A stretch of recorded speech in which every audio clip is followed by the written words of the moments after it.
Consideration का मतलब होता है समथिंग इन रिटर्न, मतलब बदले में कुछ देना।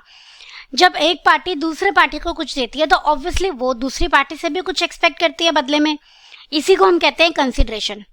क्लियर? तो दोनों पार्टीज को कुछ ना कुछ मिलना चाहिए। फॉर एग्जाम्पल अगर हम राम और श्याम के कॉन्ट्रैक्ट के बारे में बात करें, अगर राम श्याम को कार डिलीवर करने का प्रॉमिस करता है तो बदले में चाहता है श्याम से भी कुछ मिले। क्लियर? इसी बदले में कुछ मिलने को हम कहते हैं कंसीडरेशन। तो कंसीडरेशन का मीनिंग हो गया समथिंग इन रिटर्न। कंसीडरेशन हमें क्यों जानना जरूरी है, आओ देखते हैं।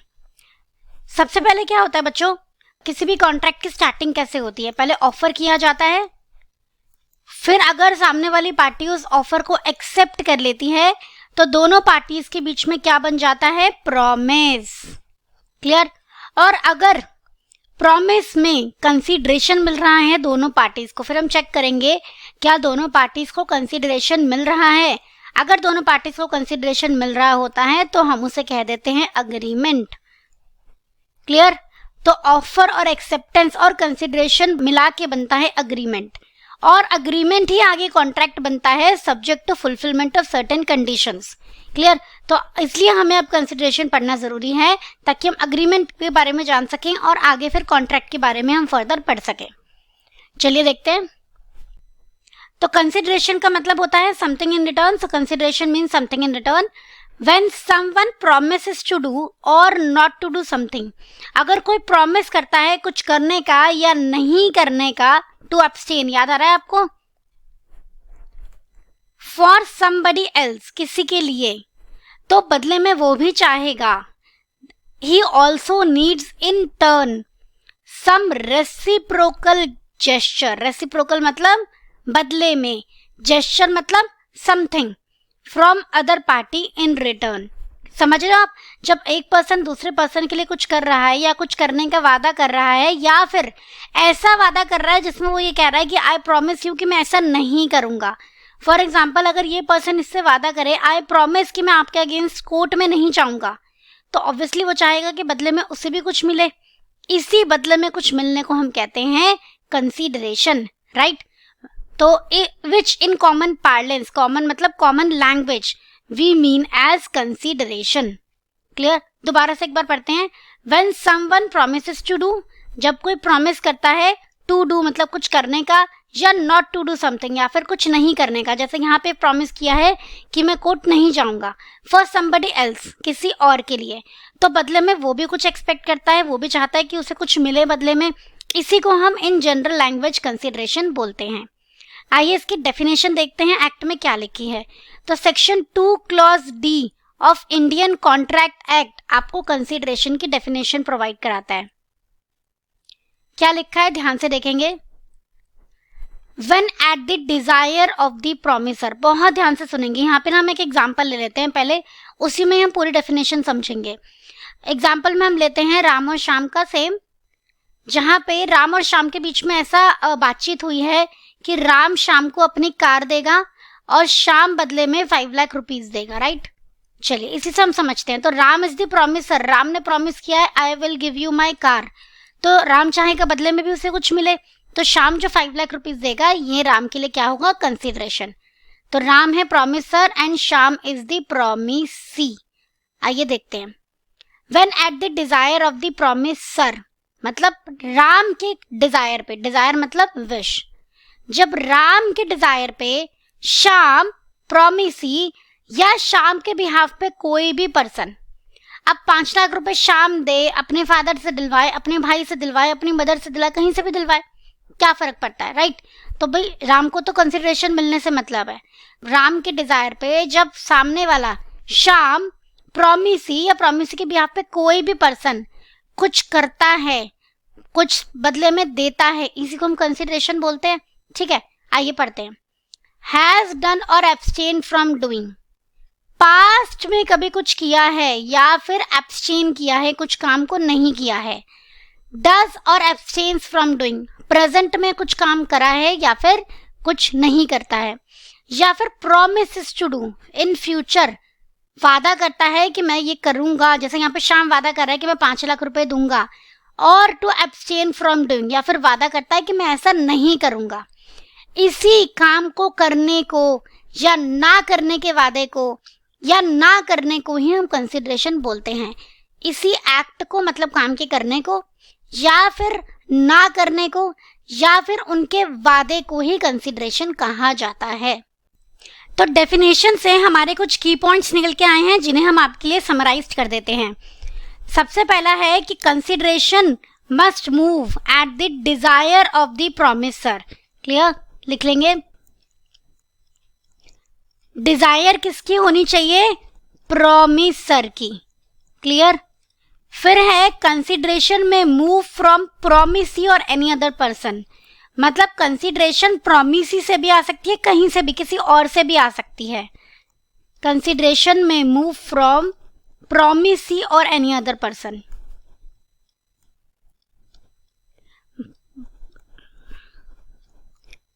फॉर एग्जाम्पल, अगर आपने कोर्स लिया है, CMA फाउंडेशन का कोर्स लिया है, इन दैट केस हम क्या हैं? Promiser, right.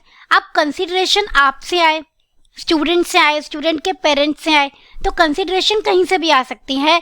Academy is the promiser, student is the promisee, लेकिन कंसिडरेशन तो कोई और देता है ना, पेरेंट्स देते हैं, राइट। तो कंसिडरेशन प्रॉमिसी से भी आ सकती है या फिर कहीं और से भी आ सकती है।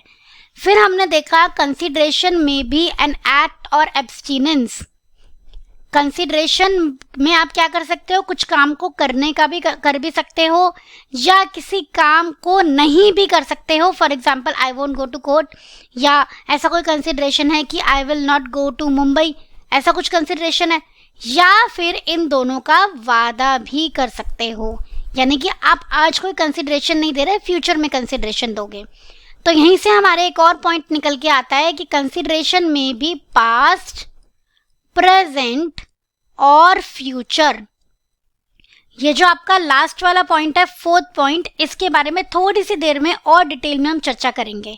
कंसिडरेशन पास्ट में भी दिया जा सकता है, प्रेजेंट में भी दिया जा सकता है और फ्यूचर में भी दिया जा सकता है। And this is very important point, in detail आपके साथ डिस्कस किया जाएगा आफ्टर सम टाइम। तो ये थे हमारे key takeaways from definition of consideration. अब हम बात करते हैं एसेंशियल्स ऑफ कंसिडरेशन के बारे में, मतलब इंपॉर्टेंट एलिमेंट्स ऑफ कंसिडरेशन के बारे में। First of all, consideration must move at the desire of the promiser. बहुत सारी चीजें यहाँ डेफिनेशन से ही निकल के आई हैं। तो कंसिडरेशन कहाँ से आनी चाहिए? प्रॉमिसर की मर्जी से आनी चाहिए। अगर राम शाम को कार सेल कर रहा है तो शाम राम की मर्जी से ही पैसे दे, किसी और की मर्जी से थोड़ा ना पैसे देगा। क्लियर? जो आपको प्रॉमिस कर रहा है उसी के बदले, उसी की मर्जी से तो आप बदले में कुछ दोगे। तो consideration must move at the desire of the promiser. अगर किसी और की मर्जी से कोई कंसिडरेशन दिया है तो वो वैलिड कंसिडरेशन नहीं होता। नेक्स्ट है आपका consideration may move from promisee और any other person. Consideration promisee से भी आ सकता है, कहीं से भी आ सकता है। थर्ड है आपका consideration must be something of value, कुछ वैल्यूएबल चीज होनी चाहिए। ठीक है। फोर्थ है आपका कंसिडरेशन में भी एक्ट और एब्सटीनेंस और फॉरबियरेंस। एब्सटीनेंस और फॉरबियरेंस एक ही बात है, किसी काम की माफी करना या फिर कुछ काम को ना करना। और अ रिटर्न प्रॉमिस, या बदले में आप वादा भी कर सकते हो। क्लियर? फिफ्थ है आपका इट में बी पास्ट, प्रेजेंट और फ्यूचर। कंसिडरेशन में भी पास्ट, प्रेजेंट और फ्यूचर, तो इसके बारे में जब हम डिस्कशन करेंगे आगे तब आपको वो पास्ट, प्रेजेंट और फ्यूचर वाला पॉइंट हम समझाएंगे। सिक्स्थ है आपका it must not be unlawful. Consideration जो आप दे रहे हो वो अनलॉफुल नहीं होना चाहिए, लॉ के अगेंस्ट नहीं होना चाहिए। क्लियर? चलिए अब हम ना एक एक करके इनके बारे में चर्चा करेंगे इन डिटेल। 6 पॉइंट से आपके एसेंशियल्स ऑफ वैलिड कंसिडरेशन बहुत इंपॉर्टेंट रहने वाले हैं, ध्यान से सुनिएगा। फर्स्ट है आपका consideration must move at the desire of the promiser. Consideration हमेशा प्रॉमिसर की मर्जी से ही होना चाहिए। अगर प्रॉमिसर की जगह आप किसी और की मर्जी से कंसिडरेशन दे रहे हो तो वो वैलिड कंसिडरेशन नहीं माना जाता। It must move at the desire of the promiser, any act or abstinence at the desire of third party, मतलब एनीवन एल्स। थर्ड पार्टी कौन होता है? कोई और, मतलब who is not a party to contract. Ram और श्याम के अलावा कोई तीसरा पर्सन हमेशा थर्ड पार्टी रहेगा। तो थर्ड पार्टी के अगर डिजायर पे आप कंसिडरेशन दे रहे हो then it is not a valid consideration. So next rule of valid consideration, या हम कह सकते हैं next requirement of a valid consideration is that the consideration may move from promisee और एनी अदर पर्सन। आपने डेफिनेशन में भी देखा था, कंसिडरेशन प्रोमिसी से भी आ सकता है या किसी और पर्सन से भी आ सकता है। इसको पहले हम एग्जाम्पल से समझेंगे। आइए देखिए, यहाँ पे ए हैं और बी हैं। ए ने बी को कार दिया, प्रॉमिस ऐसा हुआ है कि ए ने बी को पहले तो कार ऑफर करी, ठीक है, फॉर रुपीज 1 लाख। बी ने वो ऑफर एक्सेप्ट कर लिया, दोनों के बीच में प्रॉमिस हो गया, तो अब ए को कार देनी है और बी को 1 लाख रुपीज देने हैं। अब ये 1 lakh rupees, now here A is the promiser, क्योंकि ए ने प्रॉमिस किया है कि वो कार देंगे, promisor for delivery of car, and B is the promisee, car के लिए बी इज द प्रॉमिसी। अब कार का पैसा बी दे या बी के बिहाफ पे कोई भी दे, it would be treated as valid consideration from promisee side. तो प्रॉमिसी भी दे सकता है, या बी का कोई रिलेटिव है एक्स या कोई फ्रेंड है एक्स, वो भी दे सकता है।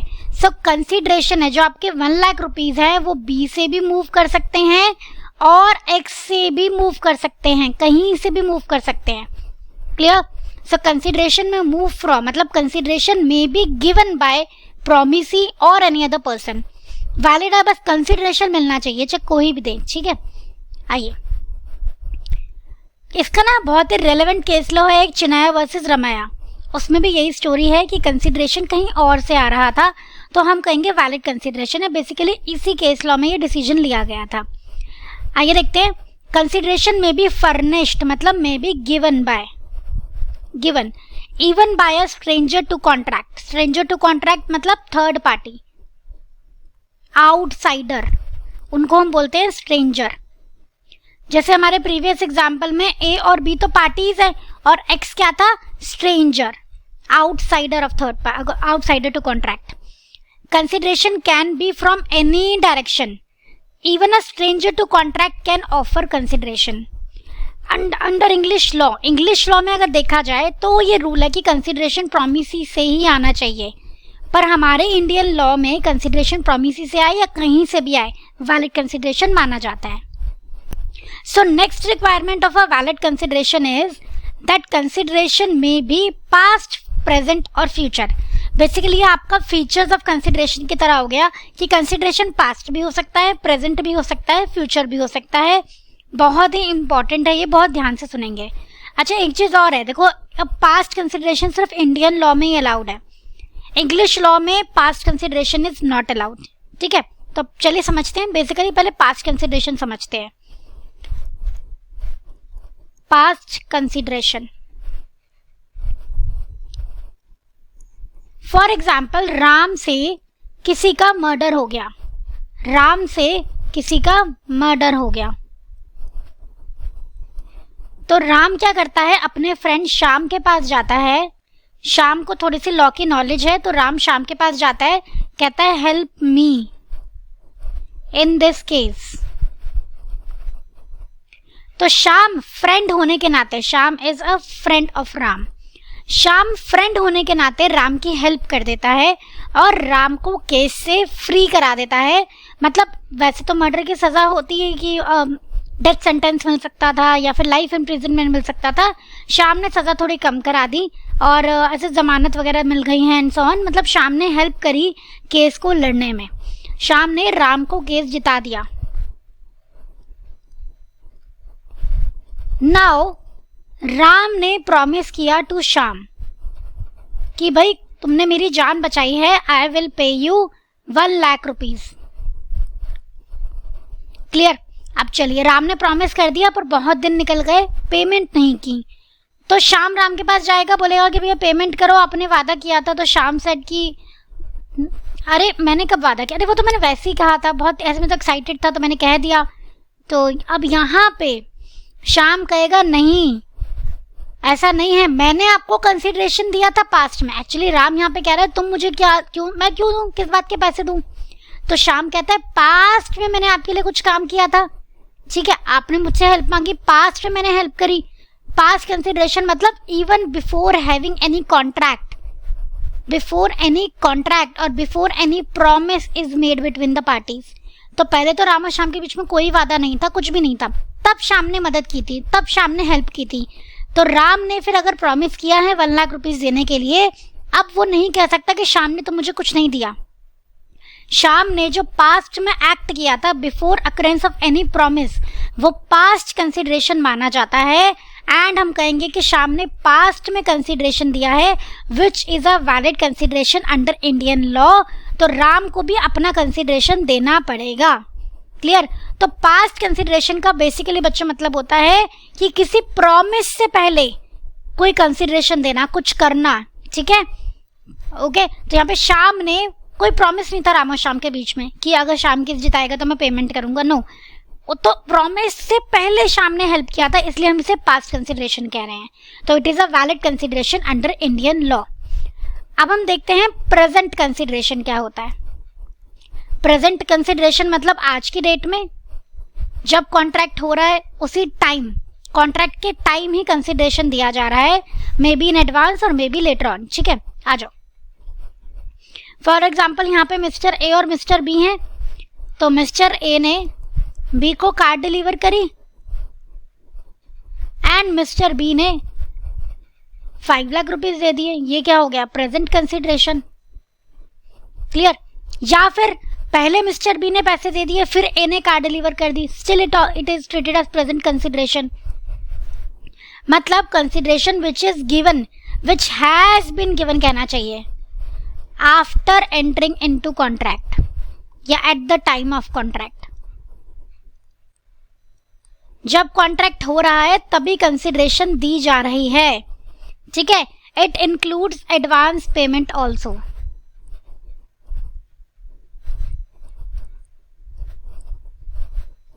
अगर बी ने पहले 5 लाख रुपीस दे दिए, फिर ए ने कार डिलीवर करी, still it is a present consideration. ठीक है, इसको पास्ट नहीं बोलेंगे। पास्ट कंसिडरेशन कब होता है? जब कोई प्रॉमिस से भी पहले आप कुछ करो।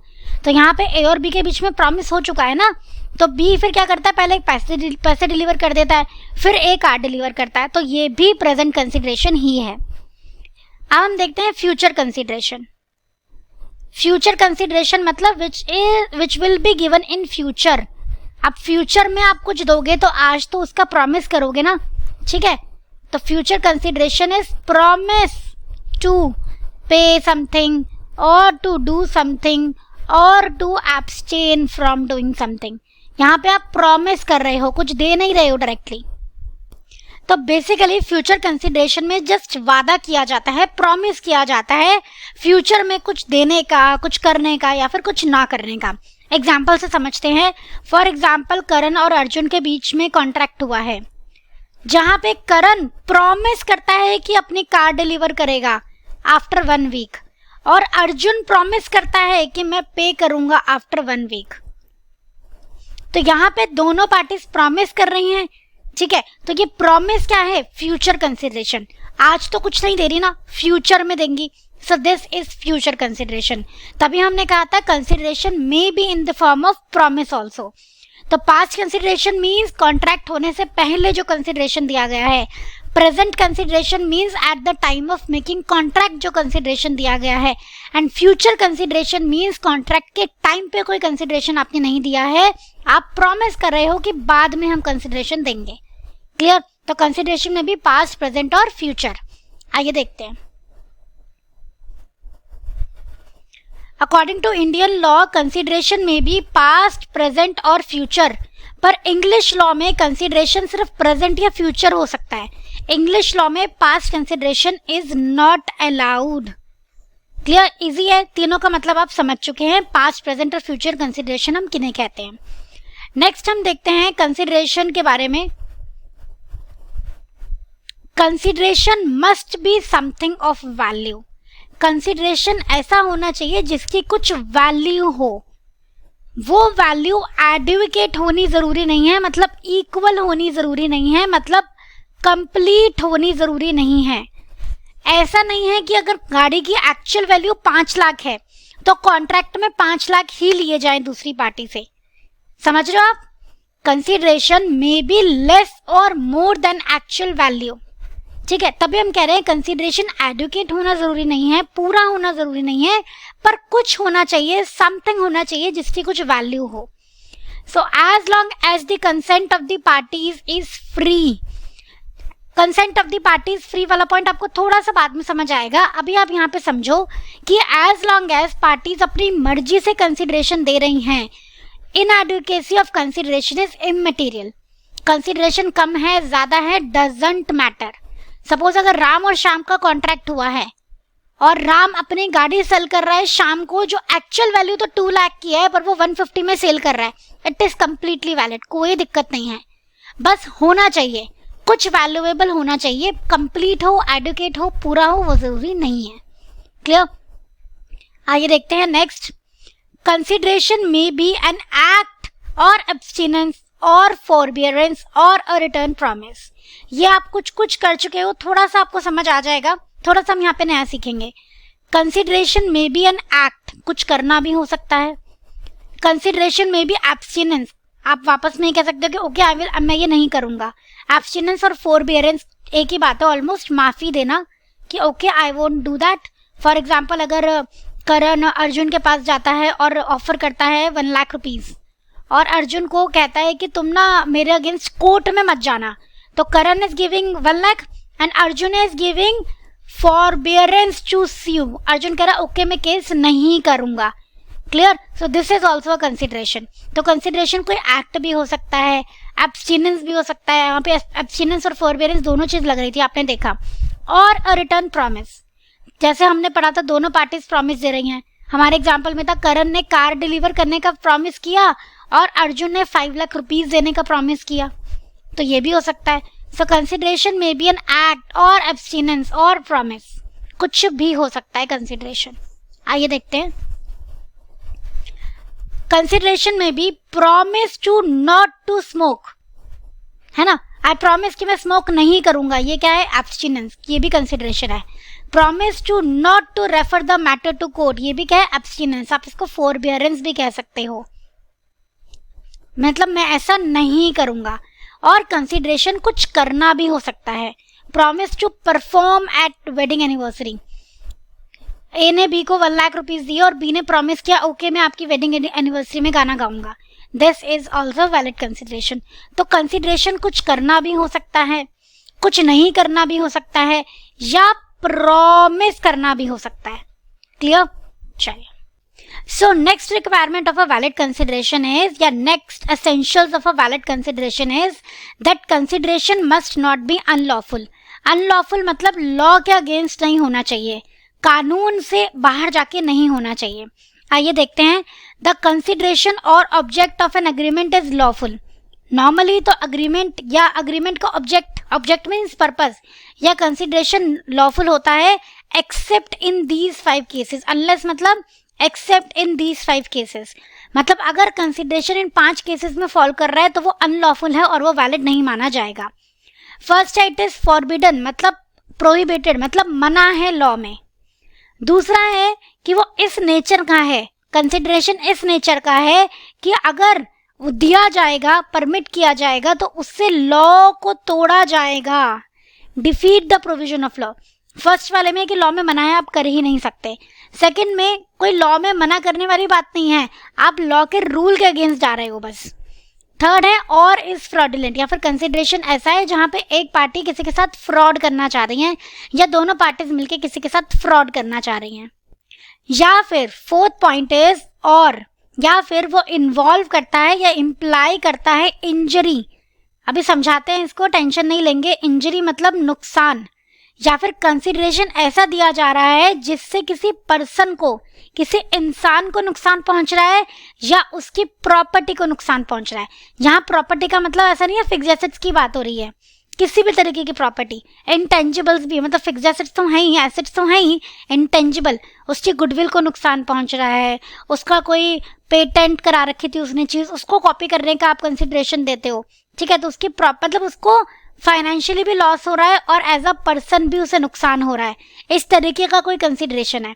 किसी को भी, ऐसा नहीं है पार्टीज को नुकसान हो रहा है सिर्फ, नो, किसी को भी आप एज अ पर्सन या उसकी प्रॉपर्टी को नुकसान पहुंचाने के इरादे से कोई कंसिडरेशन दे रहे हो, then it will be treated as unlawful, और ऐसे कंसिडरेशन वैलिड कंसिडरेशन नहीं होंगे। फॉर एग्जाम्पल, ए और बी ने आपस में अग्रीमेंट किया है कि बी किसी के यहाँ से डिजाइन कॉपी करके लेके आएगा, तो यहाँ पे किसी और पर्सन की प्रॉपर्टी को आप नुकसान करने का कॉन्ट्रैक्ट कर रहे हो, in that case it will be treated as unlawful consideration, और इसी वजह से agreement based on these kinds of consideration are completely void. Next हम देखते हैं, और the court regards it as immoral, या फिर कोर्ट ऐसा कंसिडरेशन है जिसे कोर्ट इमोरल मानता है, मतलब अगेंस्ट मोरालिटी, नैतिकता। अब morality depends on person to person, जो जेन्युइनली कोई गलत बात है या अपोज टू पब्लिक पॉलिसी है, ऐसा कोई कंसिडरेशन है जिसको जनरल पब्लिक को नुकसान हो रहा हो, ठीक है, which is oppose to public policy. Basically ये इमोरल और अपोज टू पब्लिक पॉलिसी वाली चीजें आप थोड़ा सा आगे जाके डिटेल में स्टडी करेंगे। अभी आप यही समझिए कि अगर कंसिडरेशन ऐसा है जो इमोरल है, मतलब नैतिक वैल्यूज, मॉरल वैल्यूज के अगेंस्ट है, जो बेसिकली गलत चीजें हैं, ऐसा कोई आप कंसिडरेशन दे रहे हो, जैसे आप किसी को कंसिडरेशन दे रहे हो कि ये पकड़ पैसा और अपनी शादी तोड़ दे, या ये पकड़ पैसा और इससे शादी कर ले, फर्क, ये तो जेन्युइनली गलत बातें है ना, तो ऐसे कंसिडरेशन भी अनलॉफुल कहलाए जाते हैं।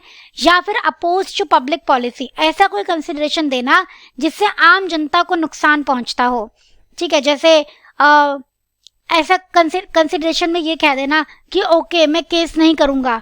अब सामने वाले बंदे ने मर्डर किया है और आप बदले में कंसिडरेशन दे रहे हो कि ठीक है मैं केस नहीं करूंगा, this is oppose to public policy. क्यों? क्योंकि आपके कंसिडरेशन देने की वजह से जो वो अनदर क्रिमिनल है वो खुला घूम रहा है।